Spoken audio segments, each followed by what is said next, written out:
Stell dir vor, du liegst plötzlich allein in der Stille. Keine Geräusche, keine Menschen, kein Handy, kein Licht. Nur Dunkelheit und das, was du mitgebracht hast, deine Taten. Ab hier gibt es kein Zurück mehr. Und doch beginnt jetzt etwas, das wir alle erleben werden.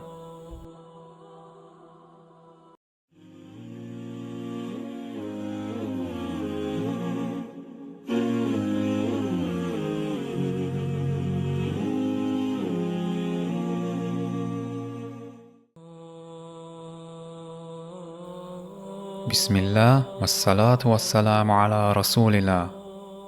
Das Grab, auf Arabisch Barzakh, bedeutet wortlich Barriere oder Zwischenwand. Im Islam beschreibt es die Phase zwischen dem Tod und der Auferstehung am Tag des Gerichts. Es ist weder das Diesseits noch das endgültige Jenseits, sondern eher eine Übergangswelt. Hier wartet die Seele auf die Auferweckung, während der Körper im Grab ruht oder nicht ruht. Jeder Mensch tritt in den Barzakh ein, mit einer Ausnahme, die Märtyrer. Sie erhalten sofort besondere Ehren und Versorgung bei Allah, wie es im Koran beschrieben wird. Und meine ja nicht diejenigen, die auf Allahs Weg getötet worden sind, seien wirklich tot. Nein, vielmehr sind sie lebendig bei ihrem Herrn und werden versorgt. Der Barzakh ist kein leerer Schlafzustand. Es ist eine Welt, in der der Mensch bereits einen Vorgeschmack auf sein kommendes Schicksal erhält. Frieden, Freude und Licht. Oder Angst, Enge und Strafe. Diese Realität ist nur ein Vorgeschmack auf das, was am Tag der Auferstehung endgültig entschieden wird. Und doch, wie schnell alles enden kann. Eben noch warst du über der Erde und sahst den Himmel, und im nächsten Moment bist du unter der Erde und es herrscht Dunkelheit. Dein letzter Atemzug ist gefallen, und die Engel erscheinen, aber nicht für jeden gleich. Für manche strahlen sie wie das Licht der Morgendämmerung, für andere sind sie furchterregend, düster und unerbitterlich. Wenn der letzte Atemzug kommt, erscheinen Engel, Geschöpfe, welche du noch nie zuvor gesehen hast. Für den Gläubigen kommen Engel der Barmherzigkeit, deren Gesichter hell sind wie die Sonne. Sie nehmen die Seele sanft heraus und bringen sie nach oben, begleitet von wohlriechendem Duft. Für den Ungläubigen oder Heuchler kommen Engel der Strafe, deren Aussehen furchterregend ist. Sie reißen die Seele heraus, als würde man einen nassen Stab aus feuchter Wolle ziehen, voller Schmerz und Widerstand. Die Seele wird in das Buch der Rechtschaffenen oder ins Buch der Verdammten eingetragen. Für jeden von uns ist bereits eine Position im Paradies wie auch in der Hölle bestimmt. Doch unser Handeln hier im Diesseits entscheidet, welche von beiden zu unserer Realität wird. Wie es authentisch von Ali radiallahu anhu überliefert wird, sagte der Prophet sallallahu alaihi wasallam: Es gibt keinen von euch, für den nicht eine Position im Höllenfeuer und eine Position im Paradies niedergeschrieben ist, überliefert bei Bukhari. Beim Aufenthalt im Barzakh bleibt der Körper aber vorerst in der Erde. Die Seele jedoch erlebt bereits ihre erste Realität, Freude oder Qual. Kurz nach der Beerdigung hört der Verstorbene die Schritte der Menschen, die sich entfernen. Dann erscheinen zwei Engel, Munkar und Nakir. Sie setzen sich den Verstorbenen auf und fragen drei entscheidende Fragen. Man huwa Rabbuk? Ma huwa Dinuk? Man huwa Rasuluk? Wer ist dein Herr? Was ist deine Religion? Wer ist dein Prophet? Der aufrichtig Gläubige antwortet mit fester Stimme: Rabbi Allah. Meine Religion ist der Islam, mein Prophet ist Muhammad sallallahu alaihi wasallam. Für ihn wird ein Fenster zum Paradies geöffnet, sein Grab erweitert und erfüllt mit Licht. Der Ungläubige oder Heuchler dagegen sagt: Ach, ich weiß nicht.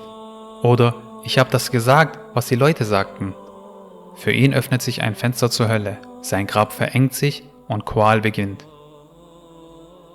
Die Gelehrten erwähnen hierzu unterschiedliche Erklärungen, wie die Antwort im Grab gegeben werden. Imam an-Nawawi rahimahullah sagte: Die Antwort im Grab kommt nicht nur von der Zunge, sondern aus der inneren Festigkeit des Herzens. Wer in dieser Welt im Glauben standhaft war, dem wird Allah in dieser Prüfung Festigkeit geben. Ibn al-Qayyim rahimahullah ergänzte: Der Mensch antwortet so, wie er gelebt hat. Nicht das bloße Aussprechen rettet ihn, sondern das Leben im Gehorsam zu Allah. Wer im Herzen keine Gewissheit hatte, wird im Grab stottern oder sagen: Ich weiß nicht, und seine Zunge wird ihm nicht helfen. Diese Prüfung ist für jeden unumgänglich und entscheidet, wie der Barzakh bis zur Auferstehung erlebt wird. Der Gläubige findet sich in einem Raum der Ruhe wieder. Sein Grab wird erweitert, soweit er sehen kann. Ein Fenster zum Paradies wird geöffnet und ein angenehmer Duft erfüllt den Raum. Er weiß, das ist meine Bleibe, bis Allah mich auferweckt. Der Ungläubige oder Heuchler hingegen erfährt das Gegenteil. Sein Grab wird eingeengt, bis seine Rippen aufeinanderstoßen. Ein Fenster zur Hölle wird geöffnet und die Hitze und der Gestank dringen hinein. Die Zeit vergeht nicht wie im Schlaf, sie ist spürbar und jede Sekunde trägt Schwere. Diese Unterschiede sind keine Fantasie und keine Hollywood-Szene. Sie sind im Koran und in authentischen Hadithen beschrieben und sollen uns warnen, bevor wir in diese unausweichliche Realität eintreten. Es wird über Abu Darda radiallahu anh berichtet, dass er sich ein Grab in seinem Haus gegraben haben soll und sich darin hineingelegt habe, wenn er die Akhira vergaß. Er wollte fühlen, wie eng und dunkel es wird und sagte zu sich selbst: O meine Seele, jetzt bist du gestorben, was hättest du vorbereitet? Und wenn die Furcht zurückkehrte, stand er auf, mit einem Herz, das wieder wach war. Was, wenn du jetzt in einem Grab liegen würdest? Würden deine Lippen die richtigen Antworten finden? Oder würde nur dein Herz sprechen, mit dem, was es wirklich im Leben getragen hat? Unser Prophet hat uns nicht im Unklaren gelassen. Er berichtete von Menschen, die bereits im Grab bestraft wurden, nicht als endgültiges Urteil, sondern als Vorgeschmack. Er sah 2 Männer, deren Strafe im Grab nicht wegen großer Sünden geschah, sondern wegen Dingen, die viele leicht nehmen. Der eine verbreitete Klatsch und Spaltung unter den Menschen, also Fitna durch Reden. Der andere nahm es mit der Reinigung nach dem Urinieren nicht genau. Er sprach auch, wie Abu Huraira berichtete, von jenen, deren Köpfe mit Steinen zerschmettert werden, weil es ihnen zu schwer war, für das Gebet aufzustehen. Beide Hadithe sind bei Bukhari. Nicht jene, die nicht beten, sondern jene, die nicht zum Gebet aufstehen oder aufwachen wollten. Uns wurde erzählt von Menschen, die verdorbenes Fleisch essen müssen, weil sie Unzucht begangen haben, von denen, die Riba konsumierten und von jenen, die das Vermögen von Waisen verzehrten. Ihre Münder werden mit Steinen gefüllt. Von Leuten, denen die Lippen mit eisernen Scheren zerschnitten werden, weil ihre Worte Fitna und Zwietracht brachten. All diese Beschreibungen sind authentisch überliefert. Sie sind keine Legenden, sondern Mahnungen. Nicht, um uns zu schockieren, sondern um uns zu erinnern und wachzurütteln. Jede Tat hat Gewicht und manche Folgen beginnen früher, als wir denken. Wer sich vor diesen Dingen schützt, schützt nicht nur seinen Platz im Jenseits, er bewahrt auch Frieden in dieser Welt. Die Gelehrten erklären, dass Grabstrafen in 2 Kategorien fallen: Strafe für Ungläubige bzw. Heuchler und Strafe für manche Gläubige, um sie zu reinigen. Ibn al-Qayyum sagte, Allah bestraft niemanden, der ihn aufrichtig anerkannt, liebt, seinen Befehlen folgt und seine Verbote meidet. Aber es gibt Gläubige, die mit Sünden sterben, für die sie keine Reue gezeigt haben. Manche erfahren im Grab eine zeitlich begrenzte Strafe, nicht um sie zu vernichten, sondern um ihre Seele vor dem Tag der Auferstehung zu reinigen. Diese Reinigung ist kein Mythos, sie wird in Hadithen angedeutet, wenn etwa Gläubige für bestimmte Nachlässigkeiten im Grab Strafen erleiden, danach aber befreit werden. Al-Bayhaqi überlieferte folgenden Hadith: Die Strafe im Grab ist eine Sühne für den Gläubigen, für seine Sünden, bis er am Tag der Auferstehung rein hervorgeht. Das bedeutet, für den, der in Sünde stirbt, kann das Grab entweder der Beginn von Qual oder der letzte Ort der Läuterung sein. Deshalb ist Reue zu Lebzeiten nicht nur eine Empfehlung, sie ist unsere einzige Garantie, das Grab als Ruheort zu erleben. Das Leben in Barzakh ist real, doch es ist nicht wie das Leben in dieser Welt. Es gibt keine Arbeit, keine alltäglichen Pflichten, kein Handeln im eigentlichen Sinne. Unsere Zeit dort ist allein das Erleben von Belohnung oder Ertragen von Strafen und ohne Möglichkeit, etwas Neues zu tun. Authentische Berichte zeigen, dass die Seele der Gläubigen einander begegnen können. Manche besuchen einander und sprechen, wie Ibn al-Qayyum erklärt. Dhikr, wie wir ihn hier kennen, wird dort nicht mehr praktiziert, denn die Zeit für Taten ist vorbei und die Seele erlebt nun nur das Ergebnis der Taten.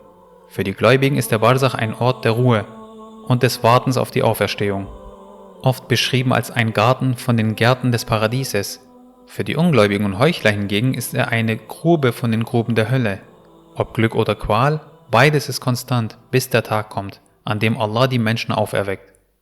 Meine lieben Geschwister, das Grab ist Haqq, also wahr. Das heißt aber nicht, dass wir uns vor dem Pein nicht schützen können. Der wichtigste Schutz ist ein aufrichtiger Glaube und das Festhalten an Koran und Sunnah. Der Prophet Muhammad s.a.w. lehrte uns, regelmäßig Allah um Schutz vor der Grabstrafe zu bitten, besonders im Gebet. Allahumma inni a'udhu bika min adhabil qabr.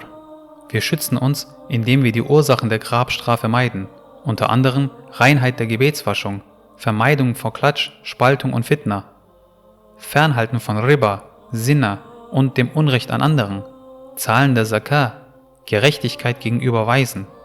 Auch gute Taten, die nach dem Tod weiterwirken, sind ein Schutz im Grab.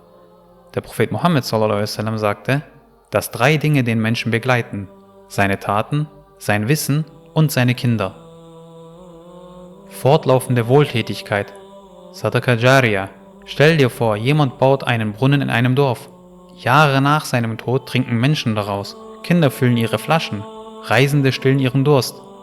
Jedes Glas Wasser schreibt Allah in sein Buch der guten Taten, noch lange nachdem sein Körper im Grab ruht. Nützliches Wissen. Ein Gelehrter, ein Lehrer oder auch jemand, der mit Freunden und Familie Dawa macht. Auch wer einen hilfreichen Vortrag weiterleitet, gibt Wissen weiter, das anderen näher zu Allah bringt. Jedes Mal, wenn jemand aus diesem Wissen handelt, steigt die Belohnung. Vielleicht ändert dieser eine Vortrag sein Leben und diese Änderung begleitet dich ins Jenseits. Rechtschaffene Kinder, die für uns Dua machen. Ein Vater oder eine Mutter, die ihre Kinder im Glauben erziehen, pflanzen Samen im Herzen der nächsten Generation. Wenn diese Kinder oder Enkelkinder Jahre später für ihre verstorbenen Eltern und Großeltern Dua machen, steigt dieses Bittgebet wie Licht in ihr Grab und bringt Trost und Linderung. Wer im Diesseits sich anstrengt, im Guten oder Reue zeigt, kann Allahs Vergebung erhoffen. Wer aber achtlos lebt und die Dunya genießen will, muss damit rechnen, dass das Grab zum Ort der Strafe wird. Der Schlüssel liegt in unserem heutigen Handeln, bevor der Tag kommt, an dem keine Tat mehr möglich ist. Das Grab ist nicht das Ende der ewigen Reise, es ist der Beginn der eigentlichen Reise. Osman ibn Affan sagte, dass der Gesandte Allah s.a.w. sagte, das Grab ist die erste Station des Jenseits. Wer daraus gerettet wird, dem wird das danach leichter. Jeder Atemzug, den wir jetzt haben, ist eine Chance, doch diese Chance endet mit dem letzten Schlag unseres Herzens. Wenn wir heute handeln, können wir das Grab zu einem Ort des Friedens machen. Wenn wir zögern, riskieren wir, dass es zur Quelle ständiger Qual wird. Lasst nicht zu, dass die erste Nacht im Grab deine härteste wird. Bereite dich jetzt vor, denn der Barzach wartet auf uns alle.